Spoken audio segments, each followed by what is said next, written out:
Hello again, and welcome to Let's Talk, a series of award-winning podcasts produced and brought to you by the Hazel and Betty Ford Foundation.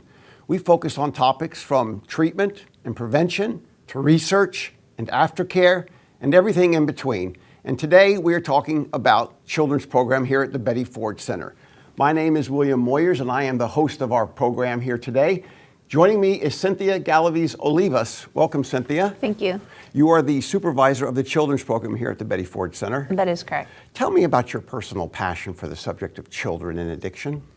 It was actually something that I didn't realize I had a passion for until I met the first kid who allowed me to be a part of their world and start sharing how addiction had hurt them and their family, that I realized the privilege that I was having about being there with them when they shared their story. And you've been with the Hazel and Betty Ford Foundation for 13 years, working in the children's program since the beginning? No, I've been with the children's program almost 7 years. Prior to that, I was working in the admissions department at the Betty Ford Center for 6.5 years. So I had to listen to the stories from incoming patients and their families. So the opportunity to hear it from a kid's perspective really has made a difference in my life. Sure. And what is that children's perspective that resonates with you? I think it's just that they know more than what they're given credit for. They might not know that there's a substance being used, but they know behaviors where maybe mom's sleeping too much so they can't hang out with her. Dad's missing, has left a couple of days and hasn't been back. And just the impact that it causes them, and a lot of times because they don't have the answers to what's going on, they can start to blame themselves or think that it's something wrong with them. And that impact on children is really significant in this country, right? I think it's 1 in 3 families suffer from addiction, and so thus the children do too, is that right? That's right, that's correct. And I think there's a lot of programs out there for the patients, which is great. Yes. There's family programs, Al-Anon, even Al-Teen, but it seems like we're really afraid of asking the younger ones what they know and how they feel, and yet they have just as many feelings as the adults do. And so tell me how the children's program here works. Children come into the program on that first day. So on the first day, we have a variety of emotions. There's some kids that are really excited to be here, whether they're used to going to camp or their parents maybe explain to them exactly what they would be doing here. We have kids that don't even want to look at us because maybe it's during summer break and they wish they were at home sleeping, playing video games, things like that. And within an hour, the magic of the program, you can start seeing a difference as to how the kids are starting to feel more comfortable. And this is way before we even introduce each other and talk about how we're here to talk about addiction. And you use props like this. I don't even want to say this is a prop. This is more of an icon. Tell us about Beamer. Beamer is a very special kid. He's dear to my heart. Special just like every kid that comes through our program. He has addiction in his family as well, so both parents are trapped by addiction. And he has a series of books where he kind of explores, along with the reader, how he deals with it. So he learns that addiction has been a family secret for a very long time. Mom gets better, dad doesn't. Even Beamer at 10 years old gets offered alcohol by older kids. And so the kids get to explore that with him and relate because he is another kid, and the kids start to understand that they really aren't alone.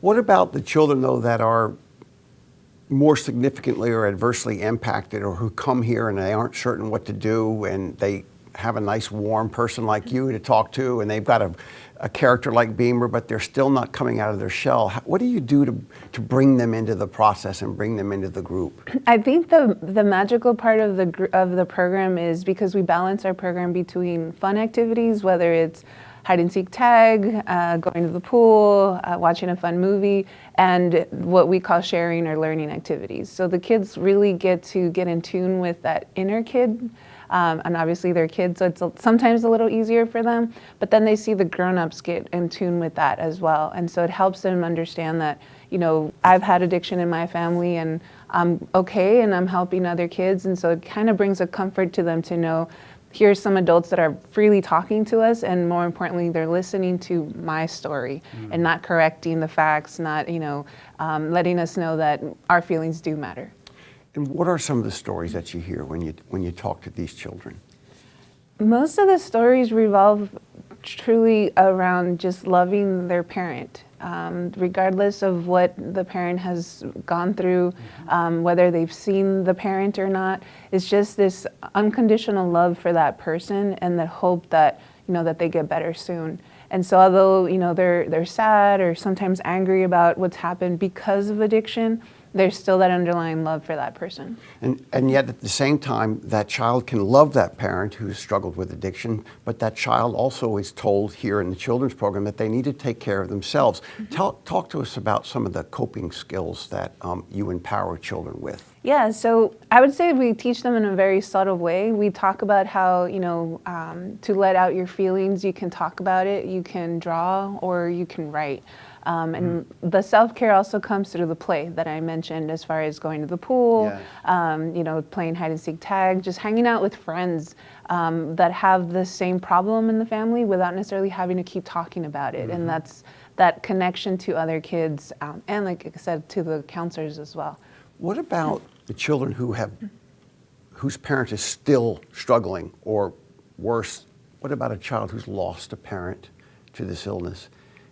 How do you help them? Yeah, we've had those stories, and they're pretty sad. But the kids still have hope, in the sense of that they're going to be okay. Addiction is a very horrible disease, and we talk about how it can get people to get very, very sick, and they could die. However, the kids understand that, well, I can still take care of myself. I can go to school. I can make sure that I'm letting out my feelings, but also at the same time making sure I'm having fun. What have you seen over the course of the last 7 years, though? You moved into the children's program around the time that the opioid epidemic began to really become, an epidemic, and one that everybody was caught up in one way, shape, or form. Has your approach to children changed over the years, and as it relates to the current events of addiction in America? Not necessarily, and only because kids focus more on the behaviors. So it's not so much, my parent drinks alcohol, so this is why they act this way. Or they, take opiates, so this is why they act that way. For them, it's, they're not being able to hang out with them, or if the parent's away in treatment, they've missed birthdays and things like that. And for kids, it's more of like, I know I'm not getting the parent that I know that this person can be. So for them, it's mainly the behaviors that they see versus the actual substance. The program is it a 5-day program? It's a 4-day program. 4-day program. How do children take what they learn here and apply it, though, in a practical or real sense back in the home? Yeah, well, they get to decide who their safe person is, which we explain to the parents as well. And sometimes it could be not the parents. Maybe it's an older sibling, or maybe it's Beamer. They can at least let it out and talk to them about it. So for us, the most important thing is for them to reach out either to us, the counselors, a school counselor, their parents ideally, and just share their feelings about anything, whether it's about addiction or other issues that they might be going through, like bullying and losing friends or being offered drugs themselves. And is there any sort of interface or interaction between what happens here in the children's program, and here I mean not only here at the Betty Ford Center in California, but we also have the children's program in Denver and in Minnesota now at our Center City site. That's very exciting to have expanded that program. But is there a interaction between what happens here in the program and back in the child's school or in their church or in the rest of their lives? What we've seen, especially when we do our school programs, the teachers actually see a difference in the behavior of the child. And that doesn't necessarily mean a misbehavior, but we're asking kids sometimes to focus on their math homework when all they can do is think about how mom has slept all day, or they've had to take care of their siblings. So allowing the kids just to be able to talk about that sometimes can be like enough for them to be, okay, I can focus on this for a little bit because now I know I can go talk to someone, whether it's their school counselor, like I said, or their parents, or even calling us again, the counselors here. We've had some of your colleagues on these podcasts, Jerry Moe, of course, the legendary Jerry Moe, and Helene Photius.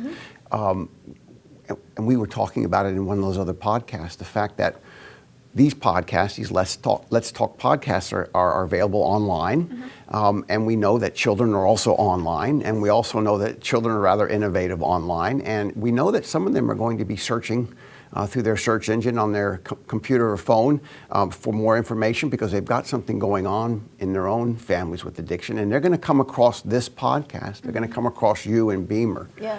What would be your message to a child who might be tuning in to these podcasts?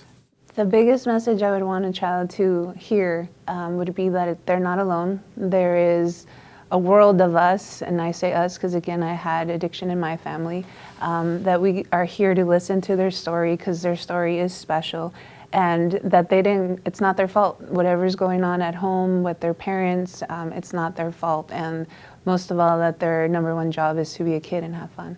And what about that asking for help component?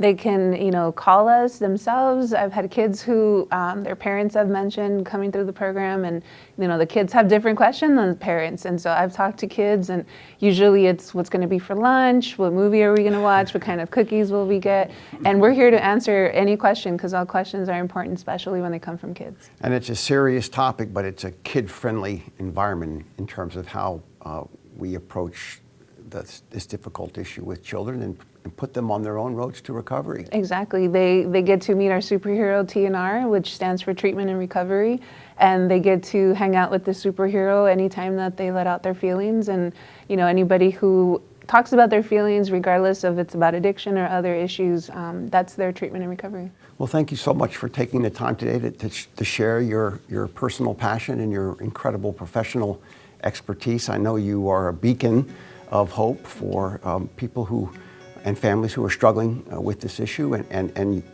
it's so important to know that we have people in the front lines, not just addressing the problem, but also promoting the solution. So thank you, Cynthia, for being with us today, and thank all of you for joining us for another edition of Let's Talk. If you find these podcasts intriguing or informative, and I know you do, please tell your family, your friends, your colleagues at work, your community, and most of all, make sure you share this with your children.